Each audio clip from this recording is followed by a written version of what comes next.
Na matéria de capa da crítica teria sido por falta de tema. Por ser Natal, não tinha tema melhor. E eles trouxeram essa matéria por falta do que falar.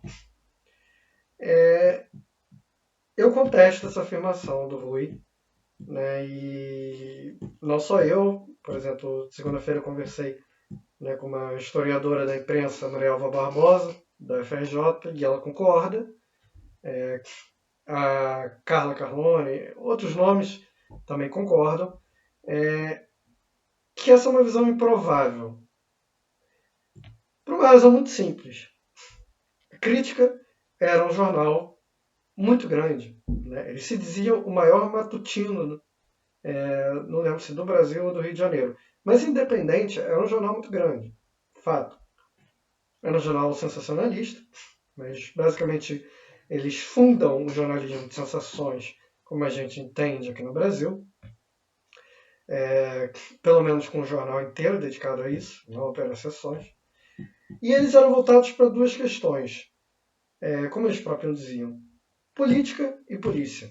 Eram as duas grandes seções da crítica, principalmente política, mas também polícia. Ocupava exatamente a primeira e a última página, respectivamente. Como eu falei, era um rival de Chateaubriand, né, no jornal rival de Chateaubriand. Então, é improvável trazer uma matéria de capa um tema que não é nem de política, nem de polícia à toa. Vocês podem ver aqui na própria capa tem uma matéria que parece mais relevante, né? Alvejou a esposa. Com certeza é mais relevante do que um suposto adultério sem confirmação e um divórcio. Tudo bem que era 1929, mas por outro lado já era 1929. Essas coisas já não eram mais matéria de capa e quase 100 anos. Né? Isso nas vésperas da Revolução de 1930. Né? Então, não era um tema tão relevante assim para ser colocado como matéria de capa. Uma hipótese bastante plausível é que essa matéria de capa teria sido colocada como uma forma de atingir o Chateaubriand, né? De atacar o Chateaubriand, de falar, olha o que os jornais que trabalham, né, que os jornais para quem a Silvia colabora, não, perdão, olha o que os jornais do Chateaubriand estão fazendo, olha quem eles colocam, né, como colaboradores, olha o que as mulheres que colaboram para os jornais de Chateaubriand fazem nas horas livres. Elas cometem adultério, elas dissolvem o lar, né, vejam a palavra-chave, elas promovem uma dissolução do lar, elas se afastam da função de maternidade, de matrimônio, enfim, olha o que elas fazem. Né? Então é mais provável que tenha sido uma tentativa de atingir o Chateaubriand do que, de fato, despropósito, né? Algo assim, por falta de assunto. O fato é que Silvia não lidou muito bem com o tema, com a publicação de matéria de capa. Mesmo depois de ter ido lá e pedido para não publicar, e recebido, inclusive, a promessa do ilustrador do jornal, Roberto Rodrigues, de que a matéria não seria publicada, ela viu a matéria publicada no dia seguinte, tentou o suicídio, falhou, né, os pais a impediram, foi numa loja de armas que tinha no centro do Rio, chamada Espingarda Mineira, comprou um pequeno revólver, né, que inclusive foi leiloado recentemente, comprou esse pequeno revólver, foi à redação, chegou na redação da crítica, pediu para falar com Mário Rodrigues, o dono do jornal. Mário Rodrigues não estava. Pediu então para falar com Mário Filho. Mário Filho vocês devem conhecer, que dá o nome do Maracanã, na estádio jornalista Mário Filho. Viria depois de ser um famoso jornalista esportivo, etc. Só que o Mário Filho também não estava. Então ela pede para falar com o Roberto Rodrigues. Ela entra no gabinete com o Roberto. Não se sabe exatamente o que eles falaram ali dentro. As versões divergem. A versão dela e a versão dos Rodrigues são diferentes. O fato é que ela tira na barriga dele e ele morre 3 dias depois. Ela é presa em flagrante, obviamente, e é levada ao julgamento no tribunal do júri. As versões divergem, né? Segundo os Rodrigues, ela já foi lá querendo matar alguém. Ela já foi lá, ela entrou na sala com o assassinato em mente, sem pensar em outra coisa. Já foi lá, olha, vou matá-lo. Segundo a Silvia, ela foi com a arma com uma intenção de se defender, caso necessário, né, como autodefesa. Entrou no gabinete, conversou. Roberto a teria xingado, a teria chamado de prostituta. Rameira foi a palavra que ele usou, entre outras coisas. Ela se descontrolou e atirou nele. Essa seria a versão de Silvia. O fato é que a versão dos Rodrigues se tornou mais famosa, né? Foi a versão canonizada pelo Nelson Rodrigues, uma versão que exagera em alguns pontos, que trata como verdade pontos que a gente não tem como saber o que é verdade, como por exemplo o que eles conversaram ali dentro. Não temos testemunhas, ninguém ouviu o que foi dito, então tudo pode ter acontecido ali. E o Nelson, nas crônicas dele na década de 60 e 70, principalmente no Reacionário, ele trata como fato questões que a gente só pode especular. Depois o Rui Castro compra um pouco isso, no Antipornográfico de 1993. Isso volta a ser questionado só em 2007, com o episódio de Linha Direta, né, que, ainda que tenha suas imperfeições, é um dos materiais, pelo menos jornalísticos, mais fiéis que a gente tem ao que de fato pode ter ocorrido. Não só como assassina, mas também como escritora e, enfim, que mostra, né, um panorama mais amplo, coloca tons de cinza sobre o acontecido. Algumas questões que a gente levanta a partir daí. A Silvia é presa, como eu falei, né, internada, e a partir daí começa uma campanha virulenta da crítica, e mais do que isso, uma disputa política, econômica, empresarial, ideológica entre os diversos jornais. Canalizados principalmente, né, entre os jornais dos dois envolvidos, o Jornal de Chateaubriand, né, o jornal, e o Jornal dos Rodrigues, a crítica. Em menor grau, secundário, quem também estava ali era a família Marinho.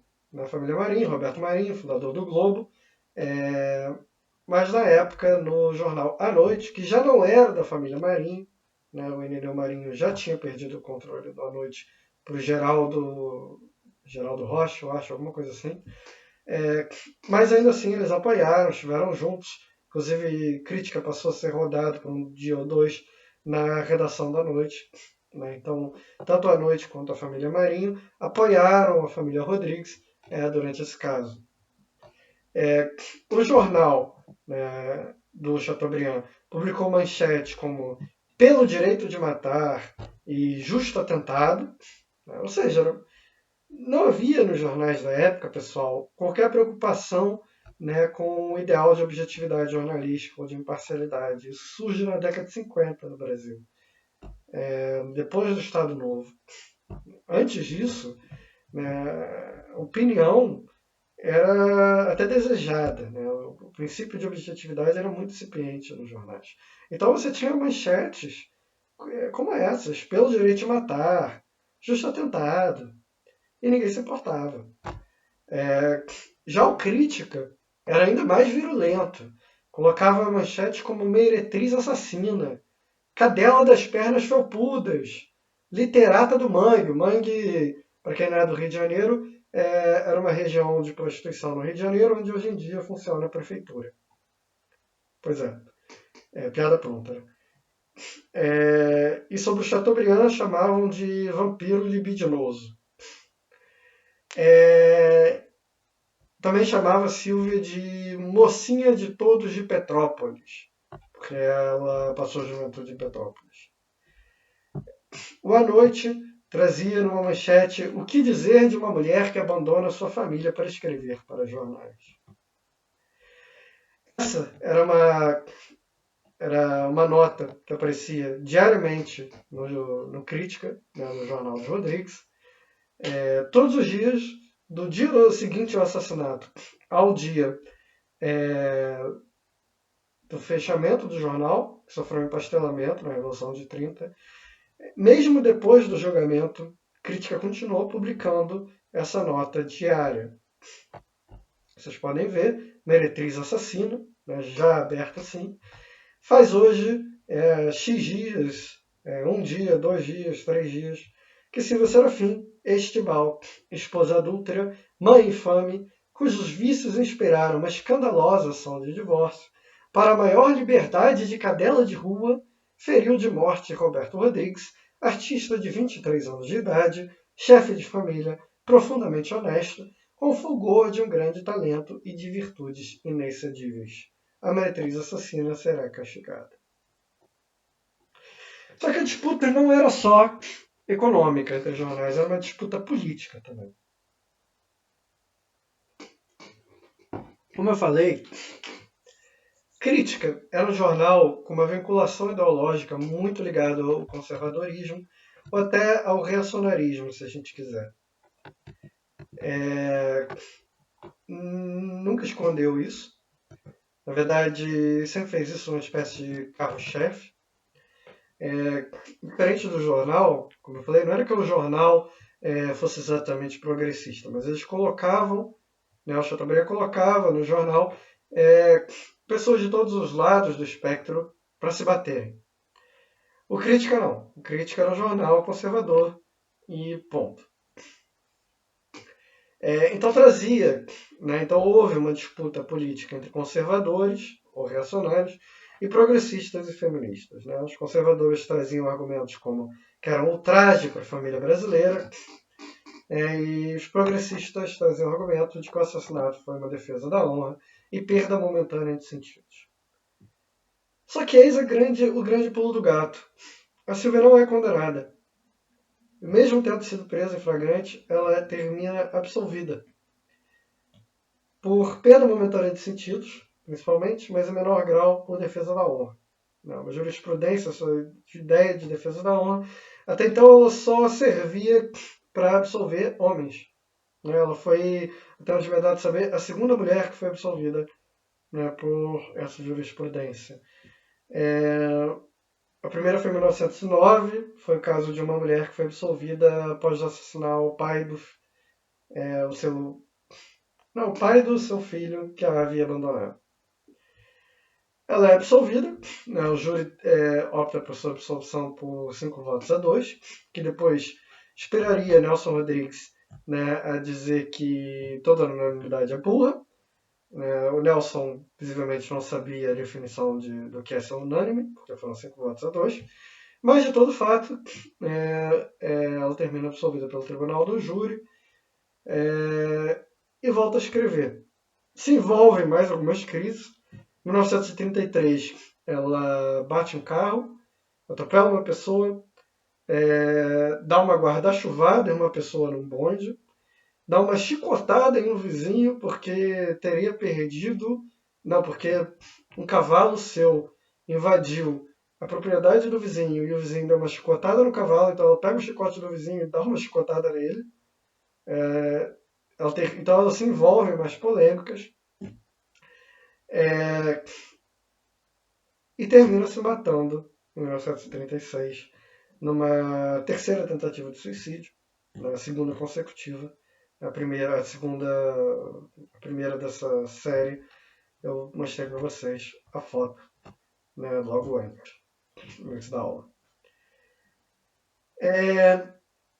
O que acontece então, para a gente concluir a fofoca, né, o seguinte da sua vida, ela, em 1933 ou 32, ela se apaixona por um tenente aviador e tem filho com ele.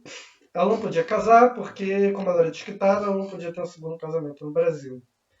Então ela vai com ele na comitiva de Getúlio Vargas para o Uruguai, né, vai de carona nessa comitiva, junto desse homem, esse tenente aviador.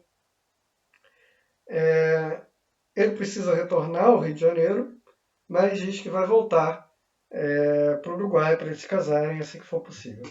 Ela permanece lá, se eu não estou enganado, por quase 2 anos. E nada de notícias dele.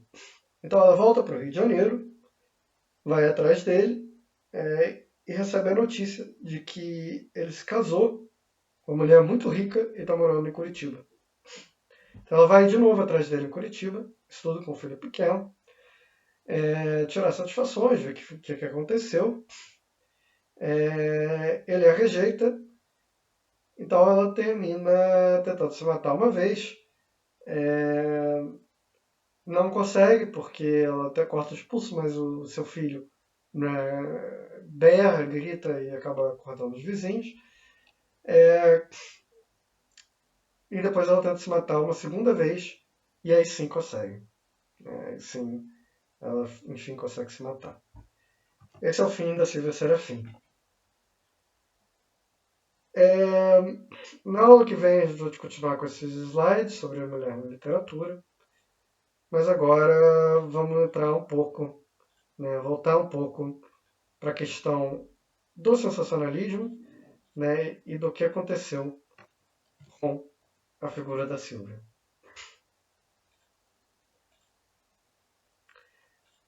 Bom, eu vou passar muito rápido por esse slide, mas só para vocês nem lembrarem a nossa discussão teórica, né, que a gente trouxe na primeira aula, sobre o assassinato como uma das belas artes. É importante a gente ter isso em mente, essa ideia do assassinato como uma arte. Porque o que se segue ao assassinato da Silvia, já na época, mas principalmente depois, e a aula de hoje, a intenção é que seja principalmente sobre isso, é uma estetização da violência, a apropriação da Silvia como uma personagem. A gente passa a ter obras de ficção, séries, livros, peças, filmes sobre a Silvia ou que trazem a Silvia, né? E ela sempre é a assassina. Mesmo trabalhos acadêmicos, o primeiro trabalho acadêmico que trouxe a Silvia como uma intelectual, não só como assassina, foi o da Carla Carlone, publicado no livro dela, Mulheres Tecendo Tempo, de 2020. Está disponível na internet, muito bom o livro e muito bom o artigo sobre a Silvia. Então, a Silvia é apropriada, apesar de ter sido absolvida no tribunal, ela é apropriada, né, e no tribunal da história ela acaba condenada, né, a reproduzir infinitamente o papel de assassina. Não é que ela não fosse assassina, ela era, ninguém está absolvendo a Silvia, mas a questão é que ela era muito mais do que isso, e a situação era muito mais complexa, né, do que esse maniqueísmo, né, que as pessoas imputam, essa disputa de bem e mal. E é um pouco isso, muitas vezes, que o romance criminal até borra. Isso às vezes é interessante. Então, né, essa ideia justamente do pacto social sendo borrado, né, do medo do outro que a gente sente, do medo da violência do alheio, frustração nossa de não praticar violência, né, o nosso individualismo liberal, né, o crime que causa, né, o prazer quando racha, né, a normalidade e o tédio, o medo da violência no real em paralelo ao desejo da violência no ficcional, tudo aquilo que a gente falou. Crime como catarse, como uma purificação, o bom bandido, todas aquelas questões.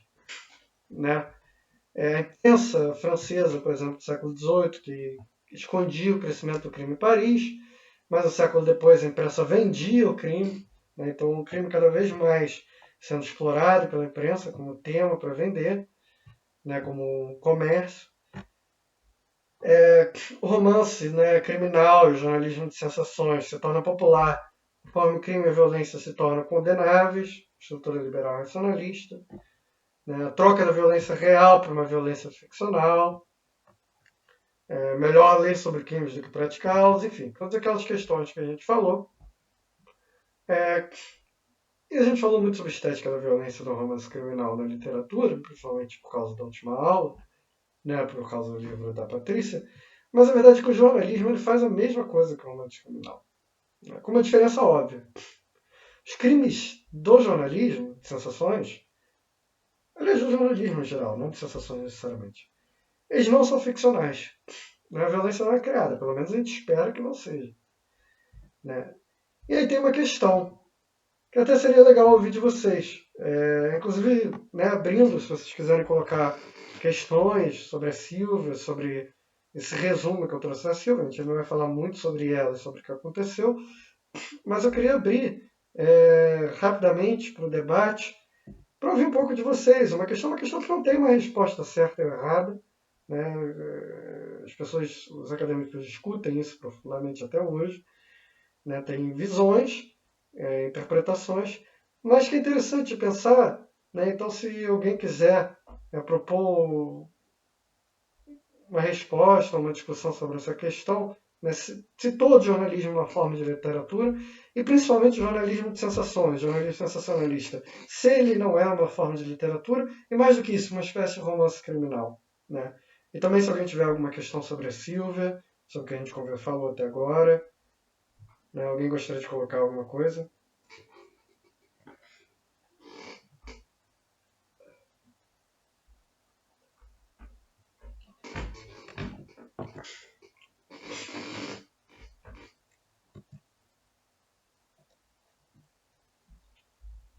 Bom, se não temos então comentários, vamos continuar. Professor, eu queria fazer um comentário bem breve. Sim. Eu sou da área jurídica, né, e vendo toda essa estética da violência, trazendo essas questões do true crime, e remetendo a essa questão também desse assassinato, né, por uma mulher que foi utilizada a legítima defesa da honra. A gente vê que o STF só desconsiderou essa tese para nos casos de feminicídio apenas em 2021. A inconstitucionalidade dessa tese. E ainda há uma tramitação de projeto para retirar, né, do nosso código sobre esse tocante. E isso também vem sobre a questão do populismo penal midiático, do discurso de ódio contra os investigados, de que deve ser mantida sempre uma condenação, independente da apuração dos fatos, sem a gente conseguir, né, conceder a essas pessoas investigadas e réus nas ações penais o contraditório e ampla defesa, que é permitido a todos nós na nossa Constituição. Então, a gente verifica que estamos numa sociedade que todos somos passíveis de cometer crimes e que existe uma seletividade de crimes para os quais deve ter punição. E a gente verifica, né, diante dessas manchetes, a questão machista e patriarcal. E que, trazendo para quase 100 anos depois, a gente não consegue verificar uma evolução tão significativa. Ainda mulheres são questionadas por trabalhar acho que o maior foco dessa situação toda veio de não só do divórcio, desquite anteriormente, mas também da questão de a mulher sair de casa para trabalhar, que ela foi colocada nessa posição. Então, é extremamente interessante, está sendo muito bom aproveitar essas aulas, trazer para a minha área. Eu atuo aqui também como presidente da Comissão em Defesa dos Direitos das Mulheres e das Advogadas, e um estudo que a gente faz nesse sentido de verificar justamente como a mulher era tratada há 100 anos e como estamos sendo tratada ainda hoje. E essa tese mesmo da legítima defesa da honra, que apenas há 1 ano e meio, mais ou menos, foi declarada inconstitucional pelo STF, e como também no papel de ré e da questão do veredito do júri, como eles são utilizados, né? Ainda passamos pela questão de... Hoje existe a questão também do desaforamento, que é retirada da cidade, em que há muita mídia. Então, a gente fala hoje que a mídia também é considerada como o quarto poder.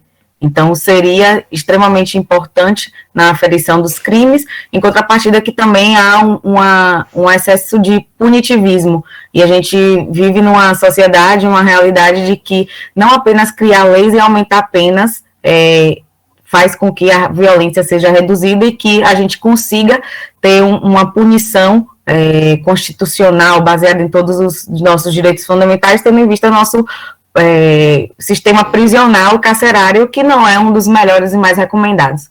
Então, acho que é um comentário pontual e acabei até ultrapassando um pouco, mas que só para registrar a importância dessa aula, dessa discussão e do aprendizado que está sendo aprendido, né, durante essas aulas. Muito obrigada. Nada, Esmeralda. Obrigado você pelo comentário, foi ótimo. Inclusive, saiu ano passado ou início desse ano, um trabalho na Anamatra justamente sobre a Sílvia, feita pela esposa do neto dela, né, explorando justamente os aspectos jurídicos. Se você ou se alguém tiver interesse, eu peço que me inscreva depois, ou me lembre no final da aula mesmo, que eu mando o link. É um trabalho bem interessante também. Justamente como eu falei, tem tido um processo de revisitação nela, né? Ela, por 100 anos quase, ela foi tratada sempre como assassina, e do Linha Direta para cá, mas principalmente cara, uma coisa muito recente, de 2019 e 2020 para cá, a gente tem tido cada vez mais trabalhos mostrando a Sílvia, explorando outros caminhos sobre o que aconteceu. Teve esse trabalho da Carla Carlone, que até onde eu sei foi o primeiro publicado. Tem o meu, tem o de um doutorando da Sorbonne, que escreveu 100 páginas sobre ela, mas que ainda não publicou, né? Ele me mandou a prévia. Teve esse da Anamatra. Eu lembro, teve mais um agora que eu não estou lembrando. Então, isso de 2020 para cá. Então, em 2 anos, 2, 3 anos, se produziu mais sobre a Sílvia, né, sem tratá-la só como assassina. Veja bem, não é que esses autores não tratem ela como assassina, mas tratam ela além disso, né? Até então, se você for ver trabalhos acadêmicos, o levantamento encontrou de 30 a 40, e é sempre a Sílvia como nota de rodapé na vida do Nelson Rodrigues. Né? É sempre a mesma coisa. E a gente está falando de uma mulher que você gosta ou não da produção dela, ela tem uma produção relevante porque ela está escrevendo. Né? Ela tem uma coluna numa época que ninguém tinha, que uma mulher tinha, e ela está escrevendo sobre direitos trabalhistas, que seja 10 anos antes do Estado Novo. Né? Sobre o sufrágio universal feminino, 3 anos antes do sufrágio universal feminino. Então ela, né, trabalha com temas, né, concorde ou não com temas, mas o fato é que ela trabalha com temas, né, extremamente relevantes para a época, né, antecipando discussões. E o caso, como a gente viu aqui, é muito mais complexo do que, né, um simples foi lá e matou, e é uma criminosa e tem que morrer. Né? Vai muito além desse punitivismo, como você falou. Eu não lembro quem disse, mas tem uma frase clássica de alguém, não vou lembrar o autor, inclusive eu a ouvi novamente recentemente, que o Brasil não gosta de justiça, o Brasil gosta de justiceiro. Né? Isso desde sempre. Ou seja, pouco importa, né, as complexidades do caso. E ninguém está dizendo aqui que a Silvia é inocente, absolvendo ela, dizendo que, né, que os Rodrigues são demônios. Não é isso. Mas tentando mostrar que as coisas são um pouco mais complexas, né, do que a versão canônica que o Nelson criou. Né? E que criou por um motivo, afinal ele perdeu um irmão. É perfeitamente compreensível. Dito isso, eu não sei se vamos ter tempo hoje, mas você falou sobre como a discussão jurídica permanece muito próxima do que era, né, há 100 anos atrás. E o que é muito interessante é que não é só a discussão jurídica. a discussão política, a discussão ideológica também é a mesma praticamente. Se a gente tiver tempo, não sei se vamos ter, mas eu gostaria de mostrar para vocês os comentários do Linha Direta sobre do vídeo disponível no YouTube sobre o caso. Assim, é assustador. É assustador. É um grande campo de batalha político, né, que se apropria extremamente maniqueísta. Tem gente falando que a Silva deveria ter matado a família inteira. Tinha gente que deveria ter falando que mulher adulta era a pior coisa que existe, que ela deveria ter morrido antes. Né? Então, assim, é a mesma discussão praticamente de 100 anos atrás, reciclada, atualizada para o meio digital. É muito interessante. Só esses comentários já dariam um estudo antropológico. Fala, Helder, quer se abrir a mão? Sim. Um detalhe que eu acho interessante, né, para a gente refletir é sobre o peso que tem, né, esse caso, toda essa situação na produção do Nelson Rodrigues, e que ela é muito desvirtuada, né? A maioria das pessoas pensa o Nelson como uma figura antirreacionária, quando na verdade, se a gente for perceber, toda a criação do Nelson é extremamente reacionária. Inclusive, tudo que a gente escuta hoje de fake news e que a gente vai observando as falas, essa coisa de comunista morto, essa fala é muito comum nas crônicas dele, na época da ditadura, no Cabra Vadia, né? Então, quando a gente olha para aquele conjunto de crônicas, a gente tem justamente um olhar reacionário, discutindo o Brasil de uma forma superficial. E eu acho que a televisão, quando trouxe o Nelson Rodrigues sem explicação alguma, com a engraçadinha, o próprio cinema também, eu acho que o cinema menos, né, porque nem todo mundo teve acesso, mas eu acho que quando as obras do Nelson Rodrigues foram trazidas para a televisão sem nenhum tipo de preparo para esse grande público, se inverteu e bagunçou o olhar sobre o Nelson Rodrigues para esse grande público, tá entendendo? E aí, quando a gente se depara com essa situação, a gente vê que é quase um tema recorrente na produção de todo o Nelson Rodrigues, né? Essa demonização do feminino. Esse olhar do feminino ainda muito vinculado à perspectiva de Eva, pecado, doutrinação, família, todo um encargo, né, social sobre esse corpo feminino. Então, o corpo feminino, quando se liberta dentro da obra do Nelson Rodrigues, não me dá, né, como leitor, uma perspectiva de uma libertação plena, tá entendendo? É sempre uma libertação que se dá por um âmbito psicológico, é sempre por um viés, né, nunca é frontal. Era só esse detalhe que eu queria acrescentar. Helder, eu concordo totalmente. Inclusive, isso é uma briga que eu tenho tido muito na academia, né? Porque parece que se criou dentro da academia para justificar o fato das pessoas gostarem da prosa do Nelson, que a prosa dele é progressista e criou-se uma figura dúbia de que ao mesmo tempo você não consegue negar os escritos dele, né, nos jornais, onde ele próprio se afirma, né, e com bastante consciência política até, como reacionário, né, porque é muito comum que os reacionários se afirmem conservadores. O Nelson se afirma reacionário com bastante consciência, né, da sua ideologia, né, e nunca tentou esconder isso. E se criou na academia, e não só na academia, né, mas eu estou falando do meio que eu estou, né, e do trabalho que eu desenvolvo, mas se criou esse mito de que a prosa do Nelson é como se fosse... Claro que o autor e a obra são instâncias distintas, né? Mas é como se fosse quase o oposto, né?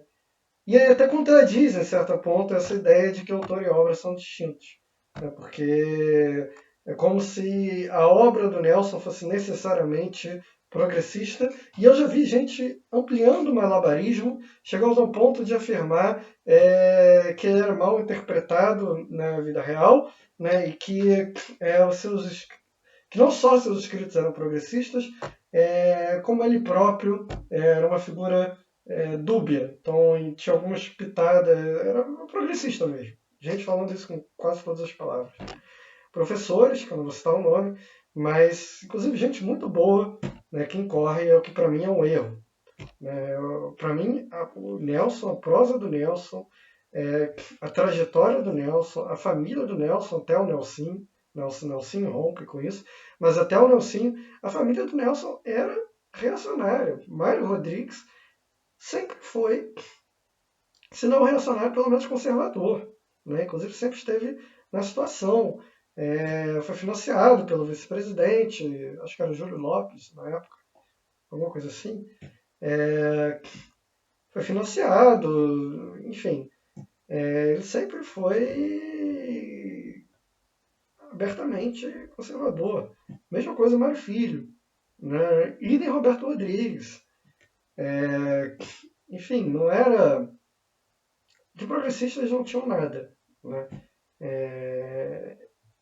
E você consegue ver isso, inclusive, muito claro nos trabalhos do Nelson, literários mesmo.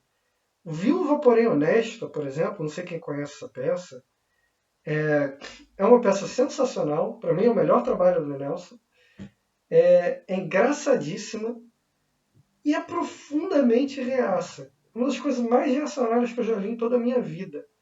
Né? E aqui, eu acho que isso decorre, talvez, primeiro de uma sacralização do Nelson, segundo de uma tentativa de quase uma fuga da realidade, de tipo, eu gosto do autor, então não posso entendê-lo como como possuidor de uma ideologia política autoritária. Né? Eu já vi fazer isso, por exemplo, com o Pirandello também, né? Entre outros. Então, assim, como se não é nenhuma tentativa de separar o autor da obra, que é válido, mas uma tentativa de salvar o autor por causa de sua obra. Por causa da qualidade de sua obra, eu não estou aqui negando a qualidade da obra do Nelson, eu acho que ele tem coisas muito boas, eu acho que algumas coisas dele são superestimadas, mas eu acho que algumas são muito boas. E tem uma tentativa de quase salvá-lo, né, de promover uma catarse por ele, por causa da qualidade de algumas de suas obras. E tem essas duas questões. Em terceiro lugar, e talvez até mais claro para mim, é um desconhecimento do que é uma ideologia reacionária. Né? E isso é muito, na verdade, normal no Brasil, quando a gente tem. Quando é tão comum, né, os nossos reacionários, e até fascistas, dependendo, se auto-intitularem conservadores, quando na prática não são em absoluto conservadores. Né? Eu não vou entrar em profundidade aqui, porque não vem ao caso da nossa discussão, mas na teoria política, a diferença entre reacionários e conservadores é muito clara. Os conservadores eles querem manter o status quo, o reacionário ele quer retornar a um passado idealizado.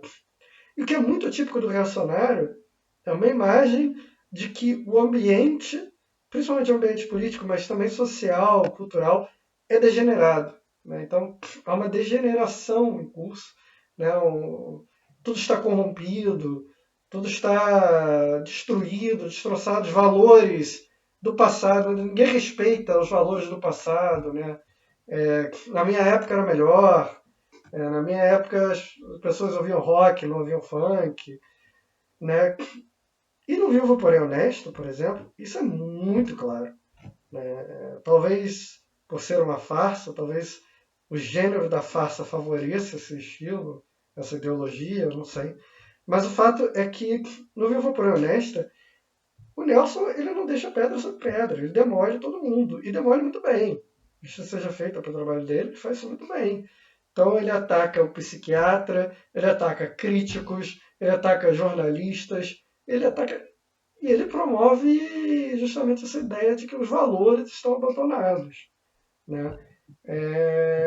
Eu acho que é uma tentativa realmente de promover quase uma catarse sobre o Nelson, sobre a figura do Nelson, né, por acadêmicos que, em geral, no Brasil, são progressistas, e quase que um meia-culpa, tipo, nós gostamos de Nelson, né, então, mas somos progressistas, não concordamos com a ideologia dele, então vamos tentar salvar, né, criar uma ficção aqui em torno dessa figura.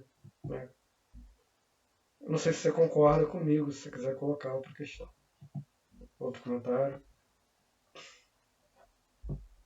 Eu concordo plenamente em relação a esse processo como um todo, porque eu tenho acompanhado, né? Às vezes você lida com situações em que as pessoas cristalizam determinadas obras, vestido de noiva, e aí a pessoa vai lá, observa todo o aspecto experimental do teatro e tudo, e pelo âmbito do experimental, o sujeito automaticamente quer transferir isso para todas as áreas, e por extensão para a biografia do autor. Então você foi claro, e foi bem em cima do que realmente eu estava discutindo.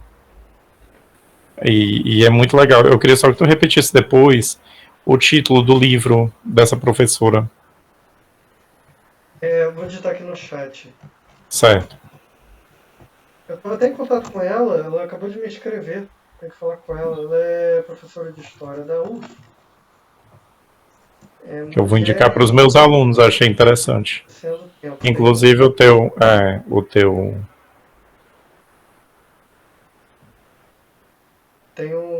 Pode falar. O teu endereço e tudo virtual, né? Também coloquei para os meus alunos. Ah, claro, fica à vontade. Vou botar de novo aqui meu e-mail, caso alguém tenha interesse. Me escrever, perguntar qualquer coisa, pode passar. Quando sair esse artigo da Piauí, eu mando pro nosso mail, para quem se interessar na história. Esse livro está disponível gratuito na internet, e dentro desse livro tem um capítulo sobre a Sílvia. Eu acho até que a gente vou até conversar com ela depois, se ela não quer escrever alguma coisa junto. Ela tinha ficado bem interessada, e eu fiquei bem interessado também no trabalho dela. E depois eu falo contigo, para não atrapalhar. Nada que isso, pode deixar, pode falar. Não, eu digo assim, é importante essa troca de um modo geral, né, da gente. Eu sou do Nordeste e tudo, então a gente tem uma necessidade muito grande de busca. Não é minha linha de pesquisa, mas eu tenho vários alunos que estudam essa linha do romance policial e tudo, então eu acho muito legal que a gente, às vezes vai aparecer uma semana de letras, alguma coisa, então dá uma mexida, né, porque o romance policial tem aquela força, né. A Patrícia Mello, o Ben Fonseca, eles têm esse peso, assim, quando aparecem na sala de aula. Sim, sim. Né? E eu acho que é o que a gente tem falado, né? Eu acho que essa estética true crime tem crescido. Tanto que saiu esse podcast que eu mandei pra vocês. Que eu trombei acidentalmente com ele, me mandaram. Olha o que estão falando da Silvia, me mandaram, sim. Uma pessoa que eu mal conhecia. Eu ouvi. Assim, não traz nada de muito novo, linha direta é mais interessante, mas é interessante porque continua, né, esse processo que eu falei de 3 anos para cá de revisitar, né, de um crescimento no interesse sobre esse personagem que eu tenho visto. Né, que passou tantos anos esquecida, né, e agora tem sido trazida para o debate.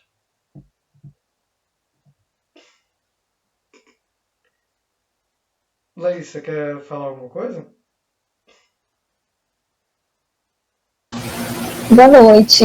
Eu acho até que eu me perdi no meio da fala de vocês, mas é mais pontuar um pouquinho a tua fala, no sentido de que, eu não sei, a impressão que eu tenho das aulas é que o romance criminal é como se fosse uma forma de lidar com a violência real, né, que a gente vivencia. E, como já dizia o Ferreira Goulart, a arte existe porque a vida não basta, né? E pensando na questão da Sílvia em si, é um ótimo tema para pesquisa, principalmente para relacionar, no meu caso, que também sou da área jurídica, literatura com direitos, e principalmente com direitos humanos, né? Que é a minha área principal hoje. E colocando essa essa volta, vamos dizer assim, nesses últimos anos, eu acho que também vem do aspecto da pandemia, né? É um resultado do pós-pandemia e de um período de transição. A gente está passando por um período de transição de um modo de vida. Então, de alguma forma, lidar diante da morte, das perdas, com tudo isso, é a reafirmação dos próprios direitos humanos, tá? Que são voltados para as vulnerabilidades, que é a questão de gênero, a questão da migração, a questão do que é privado de liberdade, enfim, mais ou menos nesse ponto assim que eu queria falar. E eu acho que também, uma outra fala do Pedro, que é a questão de lidarmos com os mesmos temas, mesmo sendo quase, sei lá, 100 anos de diferença do crime, da data do crime, pensando em 1929, eu acho que talvez porque a gente não soube lidar com isso. E também, mesmo falando das mesmas coisas, eu acho que nós falamos de modo diferente. Porque, querendo ou não, nós somos seres efetuados pelo tempo. Eu acho que ninguém lê o mesmo livro da mesma forma. O que eu li hoje, com certeza amanhã eu vou ler e ter uma outra visão, porque a gente está aqui com a questão de um senso crítico, né? De colocar em jogo os nossos preconceitos. Então eu penso que, de alguma forma, estamos evoluindo e que o debate é mais que recomendável, né?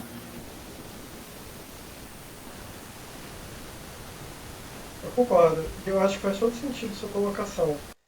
O romance criminal ele é mais voltado para uma realidade, se a gente puder colocar assim, pelo menos no que eu vejo, pelo menos a priori, claro que, né, varia, mas ele é mais voltado para a realidade do que o romance policial, né, que, como a gente falou, tem muito mais aquele jogo, né, que muitas vezes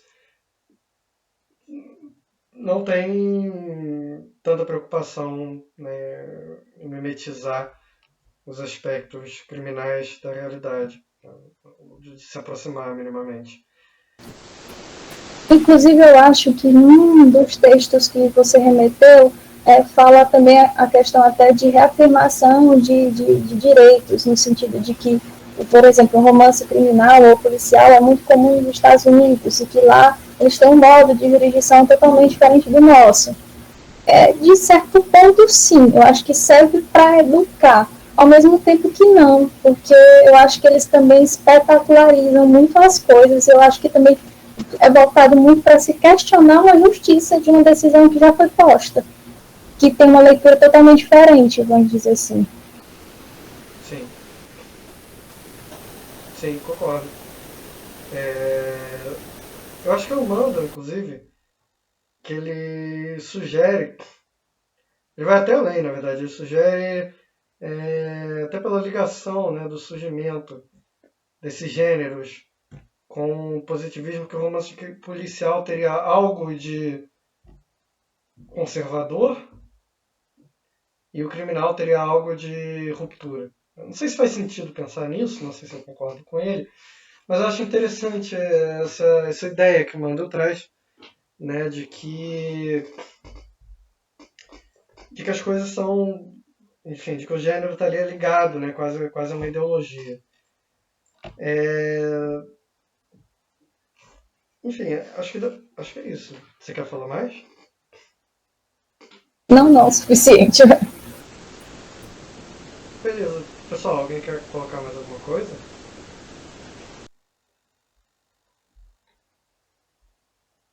Não? Então acho que a gente pode continuar um pouco enfim.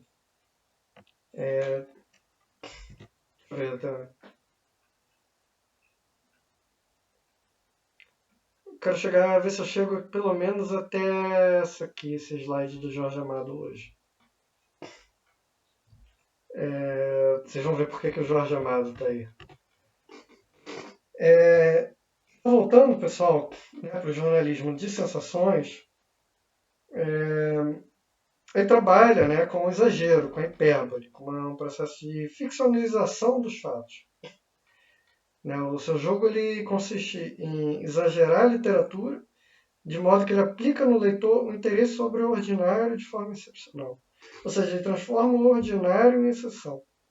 Né, o ordinário em excepcional, em extraordinário.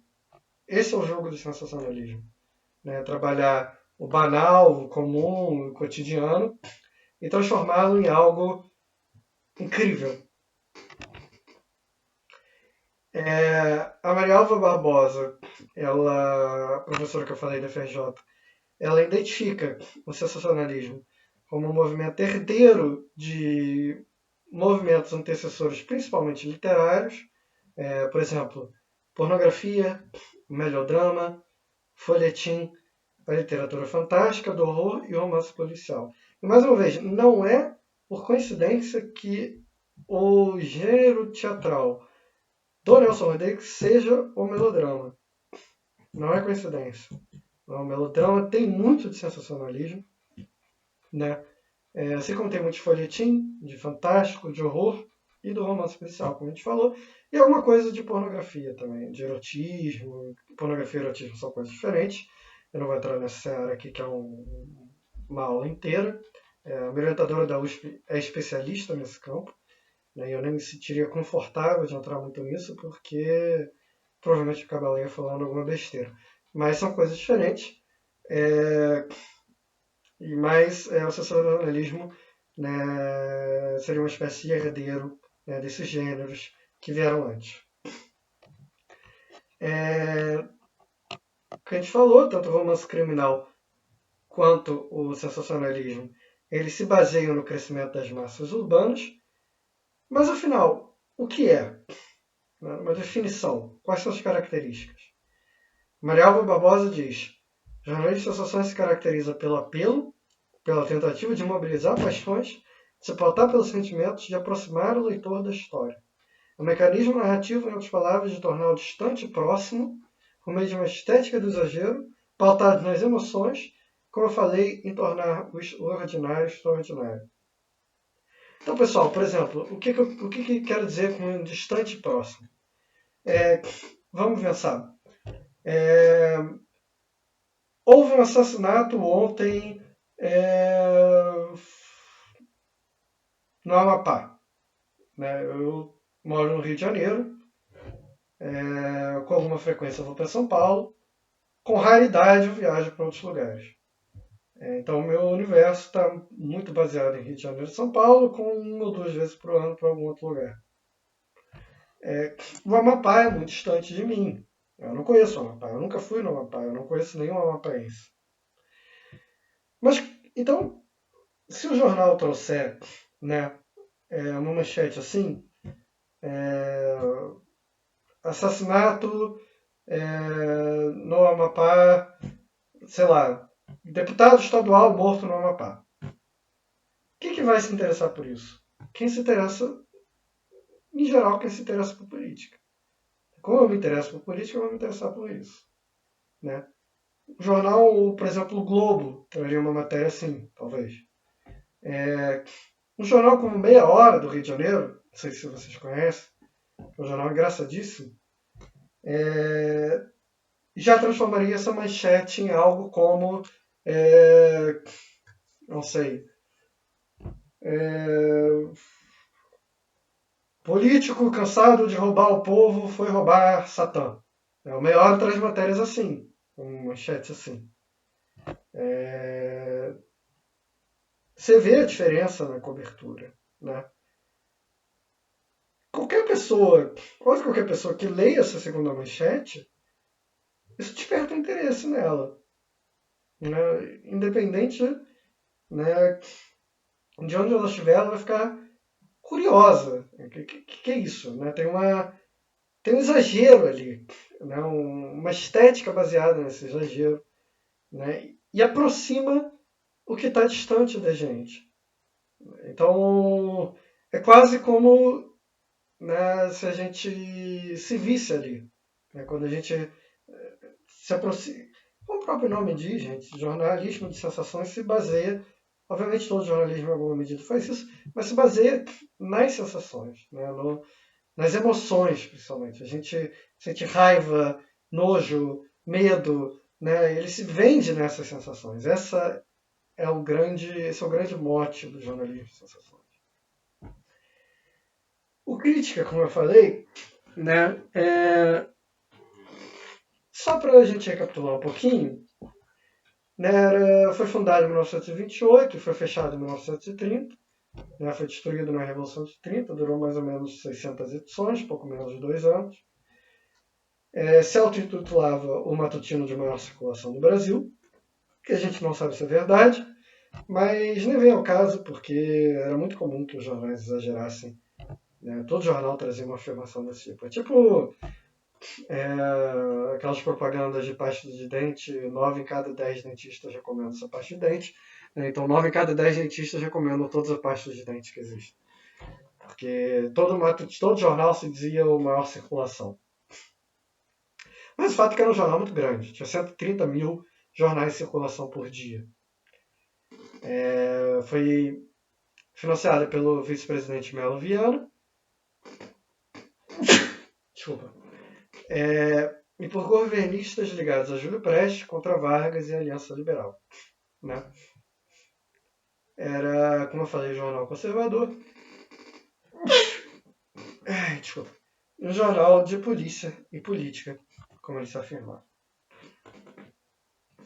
Isso, na verdade, a gente já falou.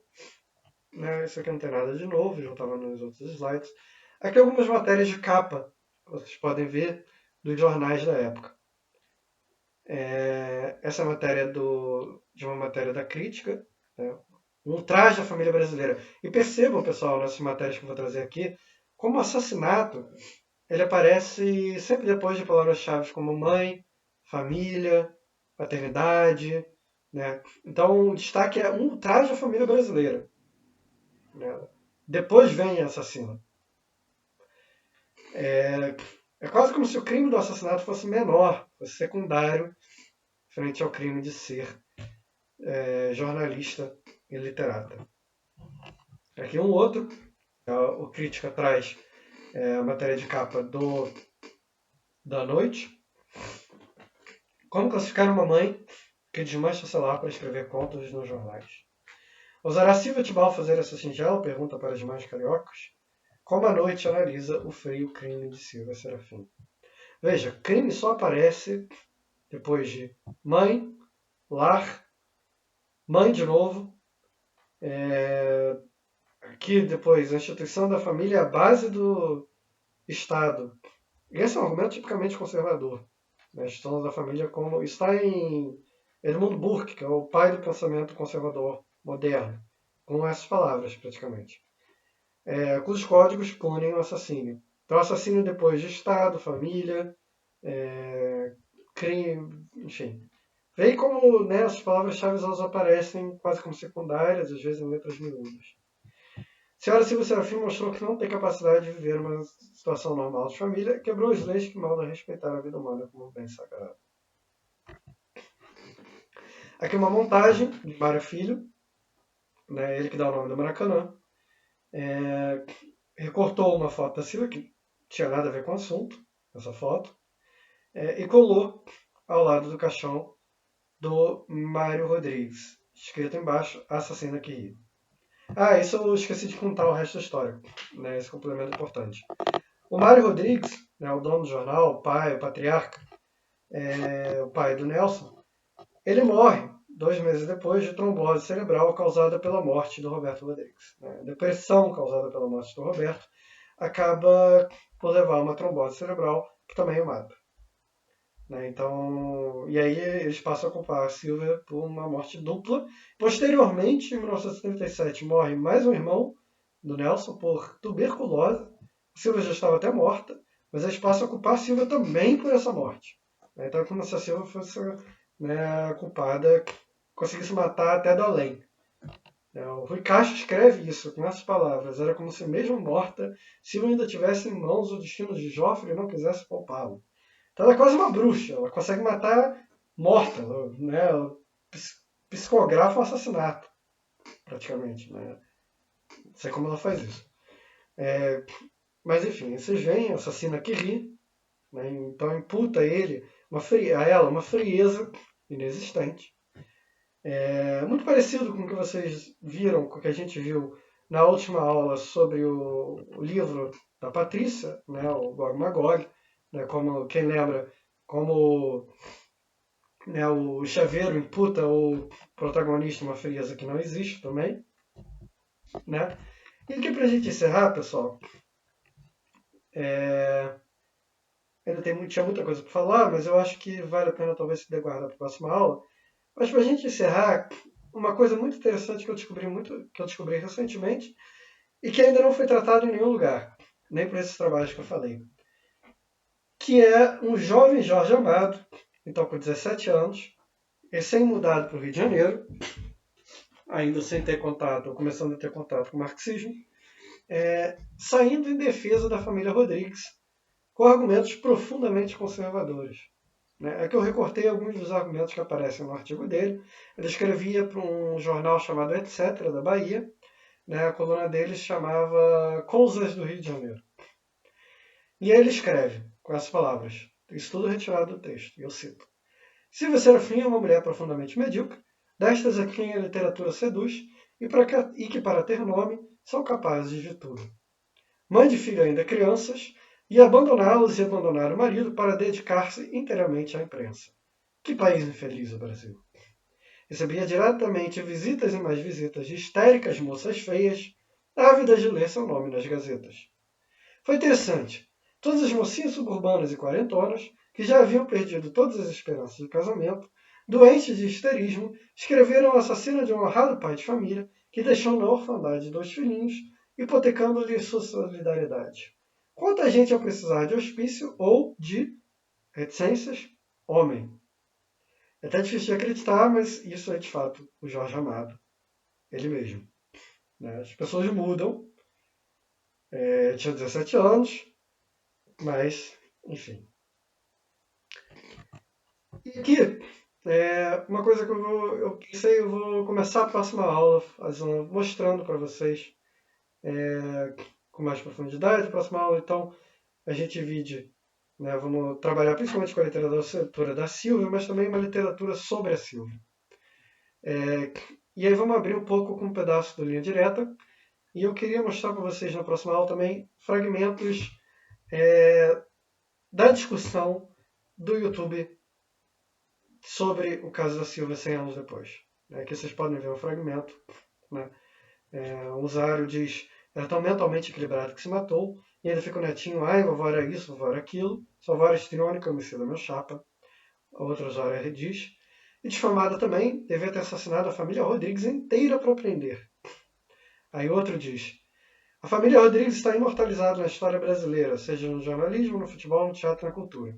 Essa rampeira aí só entrou para a história como uma doida que não gostou de ouvir a verdade sobre promiscuidade exposta nos jornais. Os ideais de liberdade dela eram mamar o médico quando era casado. Que revolucionário é. Aí uma outra responde: matou-o muito bem matado. Ou seja, é uma disputa que segue, que permanece, que não desaparece, claro,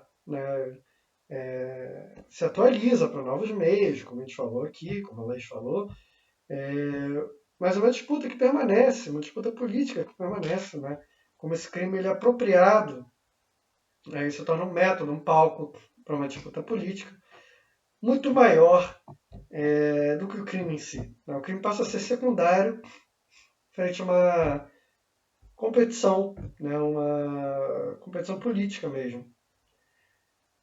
E as consequências, para a gente finalizar, foi o primeiro julgamento a ter sido transmitido no rádio. O crime entra para a memória e para o imaginário popular. Você vê cristalizada na história como assassina. As ficções se apropriam da Silvia, isso a gente vai falar bem na próxima aula, e até do Nelson, criam inclusive uma relação anacrônica entre os dois. E a Silvia se torna a louca do sótão, a histérica, a bruxa, a monstro, a assassina louca. E aí o fragmento de Mad Woman in the Attic, que é um livro, eu acho que não tem tradução para o português, mas é um livro clássico para tratar de desumanização feminina, muito bom, por sinal. E diz: a maioria dessas histórias tende a perpetuar imagens extremas e debilitantes de mulheres como anjos ou monstros. Afinal, Macbeth é nobre, Lady Macbeth é um monstro. Da mesma forma, Édipo é uma figura heróica, enquanto Medeia é só uma bruxa.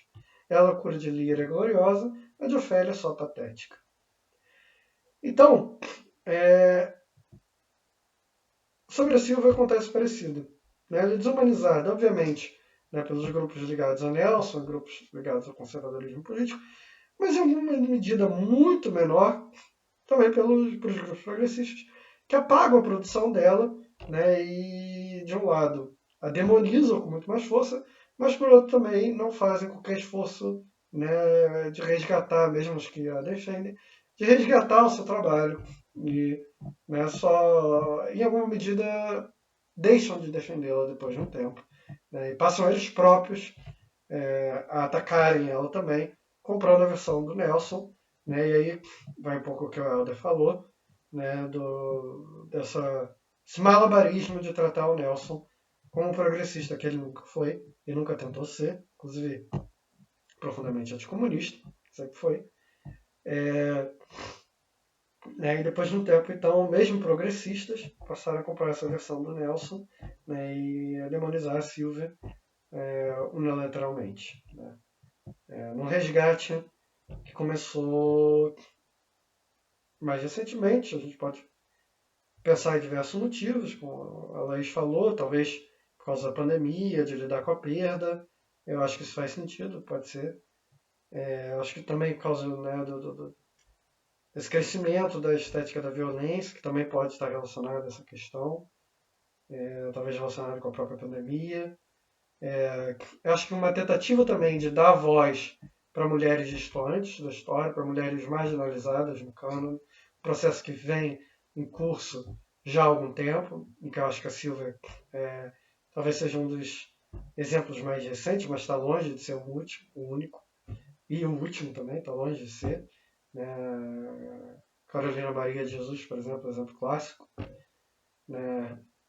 Então, porque qualquer cânone literário, político, ele exclui.